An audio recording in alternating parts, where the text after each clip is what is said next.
Ser Podcast. Las 8 de Hoy por Hoy en Ser Podcast. Hola, muy buenos días. El Gobierno quiere hacer algo para actuar sobre la crisis de vivienda. Es el mayor foco de desigualdad en el país, la causa principal de la brecha de riqueza que se abre y amplía entre quienes tienen propiedades y quienes no tienen nada, esencialmente entre los jóvenes y sus mayores. La vivienda marca hoy la gran diferencia. La distancia entre riqueza entre los hijos y sus padres se ha multiplicado por 7 en los últimos 20 años y es porque no tienen casa. Es un asunto de país y es de lo que queremos hablar esta mañana aquí en el Hoy por Hoy. El presidente del Gobierno propone bonificar el IRPF a los caseros que no suban el alquiler ahora que se acerca la caducidad de los contratos firmados en la pandemia. Incluso eximirlos del pago, bonificarlo al 100% si bajan la renta un 5%. Es la medida que más destaca de las que presentó ayer. Sergio Soto, buenos días. ¿Qué tal, Ángels? Buenos días. El nuevo paquete de medidas que el presidente considera urgentes también incluye limitar los precios del alquiler por habitaciones y tomar medidas para evitar el uso fraudulento del alquiler de temporada. Pero hace justo un año Pedro Sánchez también anunció 12 medidas contundentes y sin precedentes. Dijo entonces ante lo que llamó una situación crítica. Pablo Anzola, buenos días. ¿Qué tal, Ángels? Buenos días. De todas ellas, 5, casi la mitad, siguen en el aire. Ni el IVA a las viviendas turísticas, ni el endurecimiento en el trato fiscal a las SOCIMIs, a las empresas que tienen la vivienda como negocio, ni el gravamen a las compras de extranjeros de fuera de la Unión Europea, siguen atascadas en los trámites parlamentarios. Sí, es cierto que algunas medidas clave de las anunciadas entonces, como el Plan Estatal de Vivienda o los cimientos de la nueva empresa Casa 47, sí han salido adelante. Un paso más coherente, decidido, firme en nuestra política de vivienda, con 12 medidas contundentes, muchas de ellas sin precedentes, que vamos a poner en marcha. Pero 5 de las 12 propuestas anunciadas hace ahora justo un año por el presidente del Gobierno siguen a la espera de ser aprobadas en el Congreso de los Diputados. En enero de 2025 se propuso una gran ofensiva fiscal que recoge, por ejemplo, el 21% de IVA a los pisos turísticos, también un nuevo impuesto del 100% a las compras de extranjeros y bonificaciones en el IRPF parecidas a las anunciadas ayer. El caso es que todas estas medidas y también la subida de impuestos a las grandes empresas inmobiliarias, a las SOCIMIs, están registradas por el Grupo Socialista en el Congreso, pero a la espera de ser tomadas en consideración. También sigue en el aire la regulación de los alquileres temporales que se anunció hace un año y que después de las negociaciones con los socios se mantiene en un cajón a la espera de continuar el trámite parlamentario. Todo esto y más, eso que vamos a analizar en profundidad en el abierto, así que luego seguimos, Pablo. Hasta ahora. Hoy por Hoy Noticias. Ser Podcast. Luego entraremos también con más calma en el detalle de la propuesta del presidente y el Ministerio de Vivienda, pero el hecho es que la idea nace herida de muerte porque no encuentra apoyo en ninguna dirección. No lo tiene la derecha, que en general es menos partidaria de tocar el mercado de la vivienda, pero tampoco la izquierda, entre los socios del Gobierno, que sí quieren intervenir, pero que se han expresado ya de forma contundente. De hecho, no encuentra apoyo ni dentro del propio Gobierno porque Sumar, socio del PSOE, dice que es una medida que favorece a los rentistas y a la que se va a oponer. Tampoco gusta en Esquerra, ni en Bildu, y menos en Podemos, que hace tiempo que endurece el tono y ahora llama a hacer arder las calles. El enfrentamiento empieza a cristalizar ya de forma muy evidente dentro del Ejecutivo porque hasta ahora podemos contar que el Ministerio de Derechos Sociales, de Sumar, prepara un informe que denuncia que la medida que propone el presidente Sánchez solo servirá para aumentar la renta de los propietarios. Calculan una subida media por alquiler de 2.000 euros al año. Guillermo Lerma, buenos días. ¿Qué tal? Buenos días, Ángels. Por eso Sumar exige al PSOE que prorrogue de manera obligatoria la congelación de precios de los contratos de alquiler que finalizan este año, pero la Moncloa defiende que eso no tendría apoyos y además dicen que es inconstitucional. Sí, en el equipo del presidente aseguran que la congelación de las rentas obligatoria solo se puede mantener por una circunstancia extraordinaria como la pandemia o la crisis económica provocada por la guerra de Ucrania, y al no darse ese contexto, esa prórroga de la medida que piden los socios sería inconstitucional. Aseguran en el PSOE además que las demandas de Sumar no tendrían apoyos en la Cámara y que esos incentivos es por tanto la mejor vía para conseguir atraer al resto de grupos parlamentarios. Sin embargo, la falta de consenso con la coalición que lidera la vicepresidenta Yolanda Díaz deja en el aire las medidas. Sumar asegura que no las apoyará y el Ministerio de Derechos Sociales prepara de hecho un informe en el que denuncia que de renovarse los contratos que expiran este año y el que viene a precio de mercado, la brecha de ingresos de los caseros aumentaría en 2.200 euros. Pablo Bustinduy y Pedro Sánchez. Estoy convencido de que los grupos parlamentarios aprobarán una medida que creo que es buena para la gente y, sobre todo, que no enfrenta a propietarios y a inquilinos, sino que precisamente lo que hace es unirlos. La solución a esta crisis no puede consistir en premiar a aquellos caseros que decidan no subir el precio de los alquileres, sino en intervenir para proteger el derecho de las familias. Sánchez se mostraba convencido ayer de que la medida conseguirá el apoyo y el respaldo parlamentario del resto de grupos. Guille, seguimos luego. Hasta luego. Abierto el debate, el PP expuso también sus novedades, sus propuestas en materia de vivienda. Desde Cataluña, Feijóo reprochó a Sánchez que no hace lo suficiente. Él, Feijóo, propuso rebajas fiscales. Primero, menos trabas y menos burocracia. Segundo, hemos de movilizar todo el suelo público disponible. Tercero, hemos de flexibilizar las operaciones de regeneración urbana. Cuarto, hemos de establecer un plan residencial estratégico para reducir el tiempo que se tarda en iniciar la construcción de una vivienda. Y como añadido, unió los dos debates económicos de los últimos días: el sistema de financiación de las comunidades autónomas y la vivienda. Propone que las comunidades que más casas construyan reciban más dinero. El próximo gobierno vinculará el modelo de financiación de las comunidades autónomas y las reglas de gasto de los excedentes de los ayuntamientos a los que hagan realmente más viviendas en su comunidad autónoma y en sus ayuntamientos. Esto es una forma distinta de entender la financiación de las comunidades autónomas, pensando en la gente, no subiéndole los impuestos a la gente. Luego hablamos más de vivienda. Hoy por hoy noticias. Ser Podcast. La novedad de la noche sobre Irán vuelve a partir de Estados Unidos. Donald Trump ha anunciado que impondrá aranceles del 25% a todos los países que mantengan algún tipo de negociación con Irán. Lo dice después de declarar que iba a pensar medidas contra el régimen y de amenazar y todavía no descartar una intervención militar. En la práctica, el impacto de la medida es relativo porque son pocos los países que mantienen relaciones comerciales con el régimen de los ayatolás, pero no deja de reflejar la voluntad de Trump de intervenir en este rincón del planeta cada vez más. Corresponsal en Washington, Sara Canals, buenos días. Buenos días, sí, es su primera acción en respuesta a las protestas, un arancel del 25% a cualquier país que comercialice con Irán y una medida que afectará sobre todo a países como China, el principal socio comercial, Turquía, India o Pakistán, pero también aliados de Washington en la región como Emiratos Árabes Unidos. Lo cierto es que Trump llevaba días midiendo, estudiando cómo responder al régimen iraní. Había explicado que los líderes de Irán le habían llamado el fin de semana para negociar,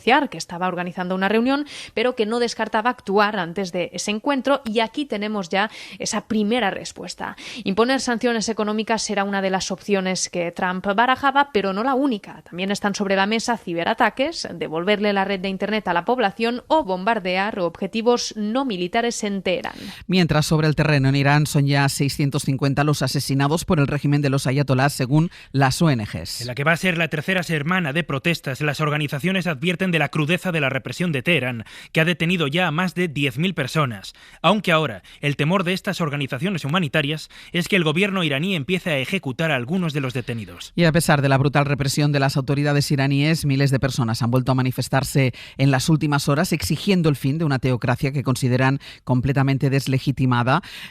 Informa desde la zona Nuria Garrido. Buenos días. ¿Qué tal? Buenos días. Pese al alto precio que están pagando los iraníes desde que estallaran estas movilizaciones multitudinarias, esta pasada noche han vuelto a salir a las calles de diferentes puntos del país para seguir exigiendo el fin del régimen. Lo que preocupa ahora a las ONGs es que las autoridades iraníes empiecen a llevar a cabo ejecuciones masivas y extrajudiciales contra algunos de los más de 10.000 detenidos. La conexión a Internet, pese a que ayer el ministro de Exteriores anunciara que pronto la van a restablecer, sigue cortada desde hace ya 5 días. Y aquí en Israel el ejército dice que se ha puesto en alerta ante la posibilidad de que estallen escenarios inesperados. Recordemos que Irán amenazó con bombardear Israel y las bases estadounidenses en la región si Trump finalmente da el visto bueno a atacar el país. En cualquier caso, esta situación vuelve a poner en tensión a toda la región.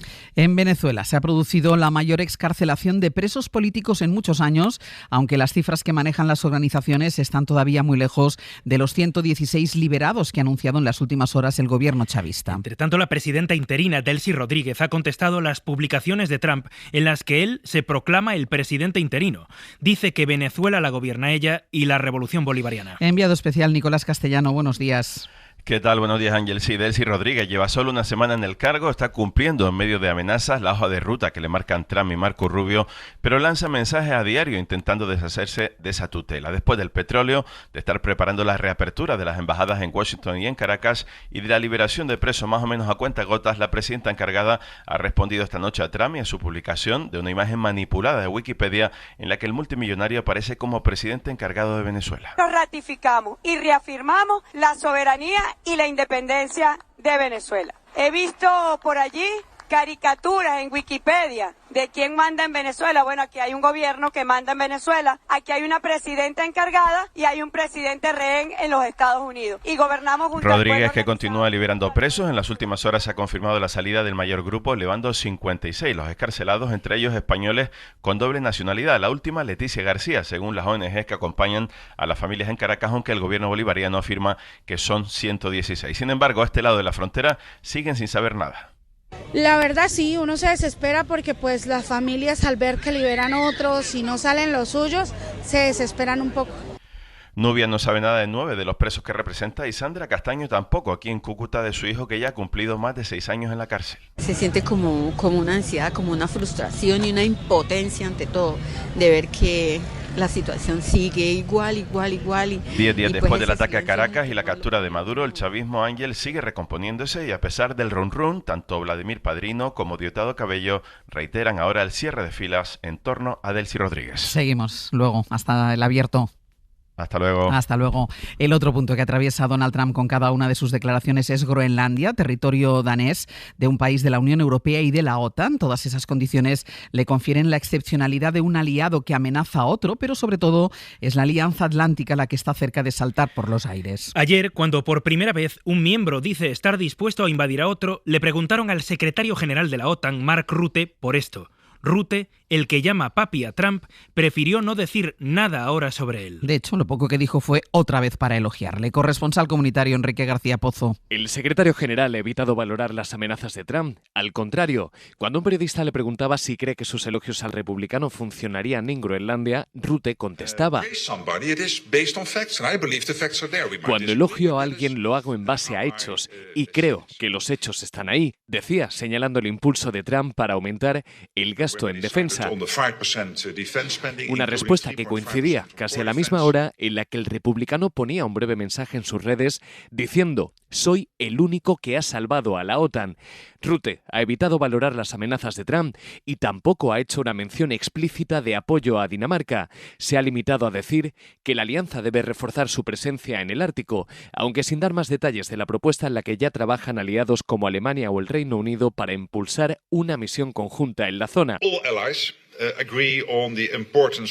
Todos los aliados, asegura Rutte, están de acuerdo en que esta debe ser una prioridad. Las 8 de Hoy por Hoy en Ser Podcast. En Extremadura también vamos sabiendo más acerca del gobierno que se va a conformar. Hubo un órdago del PP a Vox, le retaba a entrar en el gobierno del que se había salido pensando que se iba a retratar al decir que no a la propuesta. Pero Vox no solo acepta, sino que acusa al PP de engañarle en otras ocasiones y pone ahora más exigencias, incluida la de mayor peso en el gobierno como garantía. El Partido Popular digiere ahora esta respuesta y de momento prefiere no contestar a las exigencias de la ultraderecha con la que parece que tendrá que gobernar. Julia Molina, buenos días. Buenos días. Salieron de los gobiernos autonómicos con la excusa de que el PP no cumplía y ahora quieren volver a entrar con la misma justificación. Creen que si se mantienen fuera, el PP no cumplirá. Imagínense que la señora Guardiola dice: sí, yo voy a denunciar el Pacto Verde. Pues nada, te investimos presidenta. Y al día siguiente, venga, más Pacto Verde, más Agenda 2030, más Mercosur, más todo. Nos han engañado unas cuantas veces. No volverá a ocurrir. El portavoz nacional, José Antonio Fuster, trataba de explicar ayer el cambio de postura de su partido, pese a que el PP con el que negocia es el mismo. En Vox sostienen que la diferencia es que ahora las urnas les han dado más fuerza negociadora y por eso exigen la vicepresidencia y varias consejerías. A mí me interesa muchísimo, lógicamente, el campo, industria, seguridad, sin ninguna duda. A mí me interesa muchísimo educación. Sanidad, bueno, en realidad es que nos interesa a todo el gobierno, ahora que lo pienso. Con esa fuerza también quieren que Guardiola ceda en materias en las que ha intentado marcar distancias con Vox todo este tiempo, las políticas LGTBI o en materia de igualdad. En el PP por ahora guardan silencio sobre lo que están dispuestos a dar y confían en que a lo largo de la negociación Vox rebaje expectativas. Y es una de las grandes noticias del día que cuenta hasta ahora el diario.es. Extrabajadoras de las mansiones del cantante Julio Iglesias le acusan de cometer agresiones sexuales contra ellas, les obligaba a acostarse con él, les hacía tocamientos, pero también, según cuentan, exigía que pasaran exámenes ginecológicos y pruebas de enfermedades de transmisión sexual para formar parte de su equipo. Relatan una situación de absoluto control y de absoluto terror. Agustín Rodríguez Sagún. Testimonios de dos mujeres que trabajaron en las residencias del cantante en Punta Cana y Bahamas. La más joven tenía entonces 22 años y cuenta que fue presionada para tener relaciones sexuales con él. Habla de penetraciones a diario durante las que Iglesias la bofeteaba, insultaba y vejaba y que llegaban después de su jornada laboral cuando la llamaba para que fuera a su cuarto. Y él, claro, me mete los dedos por ahí. A lo que para mí eso fue muy doloroso. Y yo, por favor, me dolió mucho. Y yo no sabía qué hacer en ese momento. Ambas mujeres hablan de agresiones, tocamientos, insultos, también de un ambiente de acoso y control brutal que describen a su vez hasta 15 ex empleados de Iglesias contactados por el diario.es, especialmente con las mujeres a las que se controlaba cuánto comían o cuándo menstruaban. Mujeres que describen cómo se sentían usadas, dice una de ellas, como un objeto, como una esclava. Para no perderte ningún episodio, síguenos en la aplicación o la web de la SER, Podium Podcast o tu plataforma de audio favorita.